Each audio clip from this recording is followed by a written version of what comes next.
Assalamualaikum warahmatullahi wabarakatuh, konco pendidikan semuanya. Kita ketemu lagi di Dewan Pendidikan Kota Yogyakarta.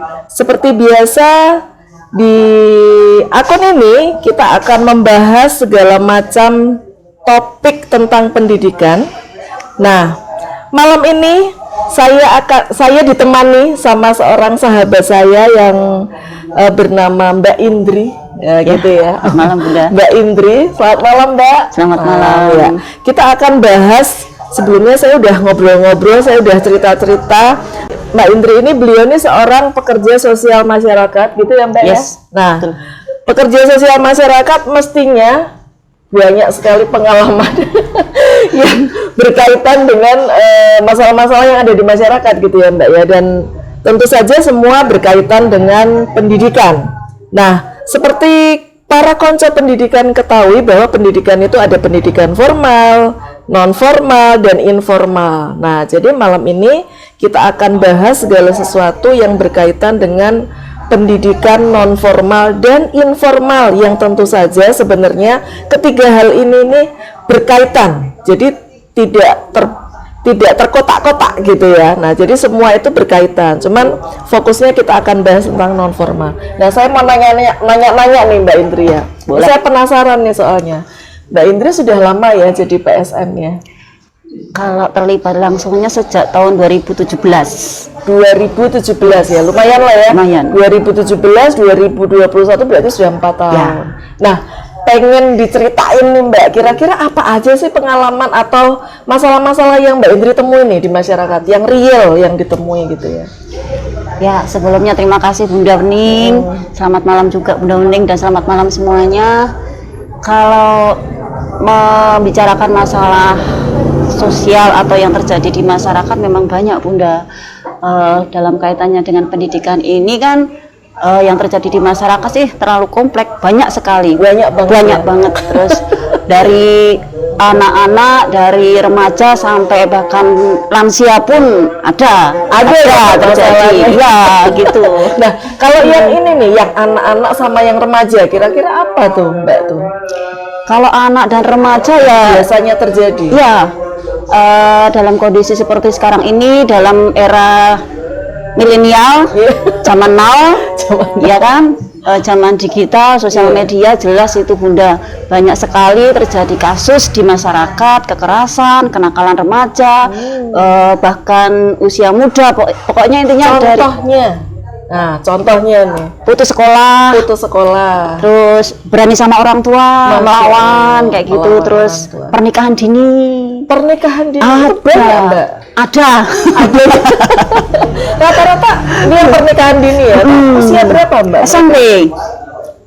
Jadi sekitar 15 sampai 19 tahun. Masya Allah. Jadi mereka itu akhirnya jadi putus sekolah ya? Putus sekolah gara-gara itu? Iya.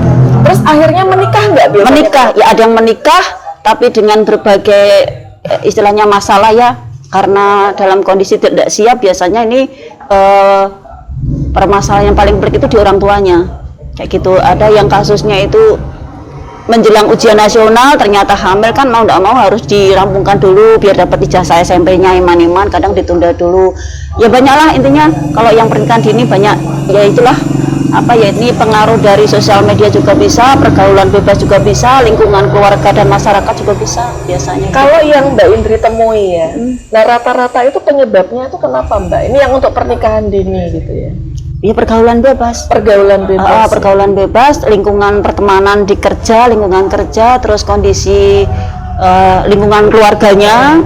Ada yang di lingkungan keluarga itu bapak ibunya sibuk bekerja, jadi kurang perhatian ke anak mungkin, kemudian terus istilahnya itu ya sekedar istilahnya bisa memberi makan, bisa memberi uang saku sekolah biasanya, tapi kan untuk yang hal-hal yang khusus perhatikan dalam hal hubungan dengan pertemanan mungkin ya kurang Jadi perhatian kayak gitu.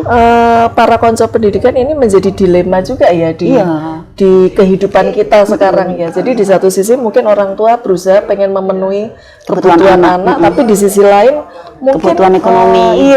Kebutuhan ekonomi gitu kan ya. Tapi di sisi lain mungkin ada hal-hal yang harus dikorbankan seperti perhatian dan lain sebagainya gitu ya. Nah, selain misalnya yang tadi pernikahan dini, mungkin ada lagi nggak Mbak yang lain? Misalnya apa kenakalan yang seperti apa gitu? Putus sekolah juga ada. Putus sekolahnya karena ada yang ekonomi atau ekonomi juga bisa, terus efek dari zonasi ternyata juga ada efek negatifnya juga. Zonasi yang baru-baru ini dari Dinas Pendidikan yang diterapkan di sekolah-sekolah itu kan ternyata kan usia juga pengaruh. Yang penting zonasi ada di wilayah zonasi, anak ini masuk padahal usianya sudah mungkin lebih dari usia sekolah SMP atau SMA. Ini kan kecenderungan anak malu, minder, terus dapat stigma dari teman-temannya itu usia 17 tahun. Iya, dibully. Akhirnya dia nggak kuat, dia nggak kuat, terus dengan sendirinya dia keluar kayak gitu. Ada yang kasus itu. Itu ada ya di ada. Oh gitu ya. Jadi itu hal-hal yang nggak bisa kita tutup mata kita ya. Jadi memang sebaiknya ini memang kita justru kita diskusikan, kita bicarakan supaya kita bisa dapat solusi gitu ya. Ya banyak juga sih. Selain itu juga ada lagi Mbak. Apa kira-kira? Ya karena di ekonomi orang tua harus istilahnya itu dalam kondisi ekonomi bawah ya, terus dia harus mungkin karena kasihan sama orang tuanya dia terpaksa ikut padat karya untuk membantu gitu ya. Kayak gitu-gitu ada. Walaupun juga. Kalau sekolah sebenarnya gratis kan kalau sekolah, tapi mungkin biaya-biaya yang lain yang mereka butuhkan. Ya intinya gitu untuk menjadi pelajar penuh itu harus terganggu dengan harus membantu orang tua atau ya gitu. Akhirnya gitu kan kalau udah padat karya otomatis capek untuk berpikir untuk bisa masuk sekolah di besok harinya, kadang kan kondisi tubuh sudah capek, mau mikir males ya akhirnya ya kayak gitu. Nah, ini kalau menurut saya ya Mbak ya, itu kira-kira kalau menurut saya kok kayaknya peran orang tua di sini dibutuhkan gitu ya. Jadi kontribusi orang tua itu harusnya itu sangat besar ya dalam kayak misalnya tadi Mbak Indri bilang bahwa anak yang melawan orang tua gitu kan. Padahal sebetulnya nggak ada juga orang tua yang mau dilawan sebetulnya ya. Nah di sini kan orang tua juga berarti gimana caranya supaya anakku nggak melawan gitu ya. Itu kalau yang Mbak Indri temui di lapangan, kira-kira itu kan dari sudut pandang anak tadi ya. Kalau sudut pandang orang tua, kira-kira apa yang mereka keluhkan sih Mbak tentang anak mereka itu?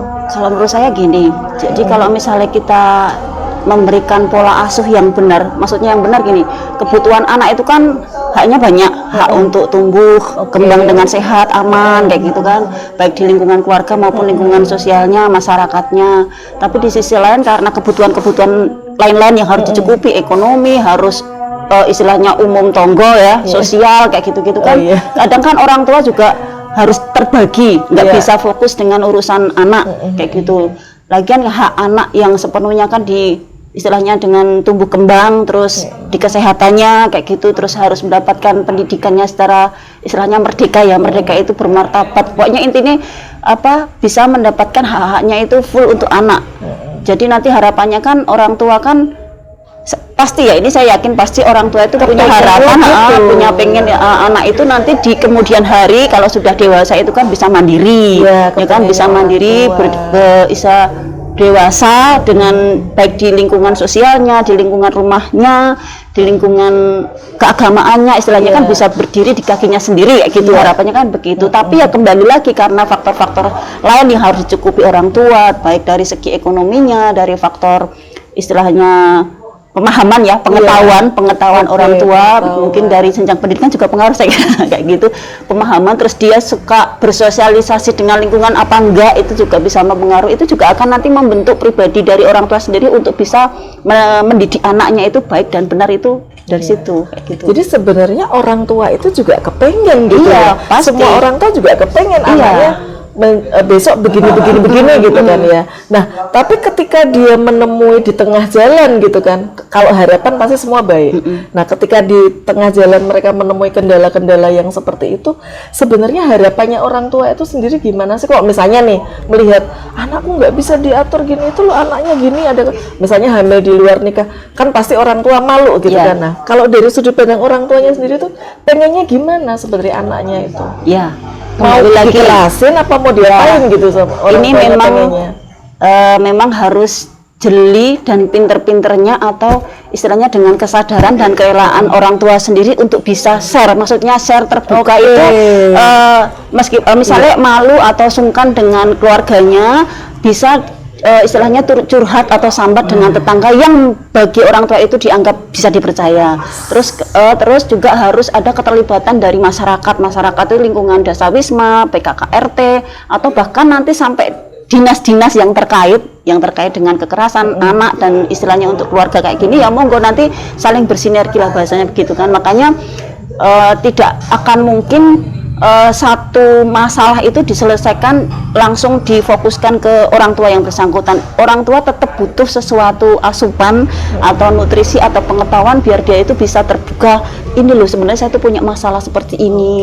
Maksudnya terbuka itu sharing. Jadi jangan sampai orang tua ini di istilahnya itu cuman dipikir sendiri gitu. Ada wadahnya untuk bisa berbagi gitu. Berarti kunci yang pertama tadi ya Mbak, itu saya melihat itu sebagai kunci yang pertama tuh saya garis bawahi bahwa semua orang tua kalau ada masalah, kepentok masalah sama anaknya harus mau membuka diri. Gitu ya Mbak. Kan kadang-kadang ada yang berpikir bahwa wah aku malu ini, tak tutupin, semakin ditutupin mungkin orang jadi masyarakat jadi nggak bisa nolong ya, mau nolong seperti apa gitu ya. Jadi mungkin dia juga bingung karena emang orang tua itu kan nggak ada sekolahnya ya Mbak. Jadi punya anak nemuin masalah terus kan bingung nih. Nah, ketika itu berarti kunci pertama nih buat para teman-teman yang orang tua, konco-konco pendidikan semua, bahwa ini menurut saya ini sebuah kunci yang perlu kita garis bawahi bersama. Jadi kita sebagai orang tua kalau misalnya menemui sesuatu atau sudah kita masukkan ke dalam mindset, kita harus mau membuka diri, mau sharing kalau ada apa-apa supaya kita bisa dapat solusinya. Gitu ya Mbak ya. Nah, oke. Kita nanti akan lanjutkan Mbak di konten yang berikutnya gitu ya. Solusi-solusi apa atau apa yang sudah pernah dilakukan gitu kan Mbak Indri bersama teman-teman gitu untuk ya paling tidak mengelola atau cari solusi lah dari masalah ini. Nah, supaya nanti teman-teman di luar sana siapa tahu mendapat inspirasi gitu ya, bisa ya mungkin untuk kali ini kita akan akhiri sekian saja. Mudah-mudahan kita akan ketemu lagi dan jangan lupa subscribe, like and comment serta share ya di akun Dewan Pendidikan Kota Yogyakarta. Kita akan ketemu lagi di konten berikutnya yang tentu saja tidak kalah serunya. Kita akan ngobrolin apa solusinya, langkah-langkahnya dari masalah ini. Terima kasih. Wassalamualaikum warahmatullahi wabarakatuh.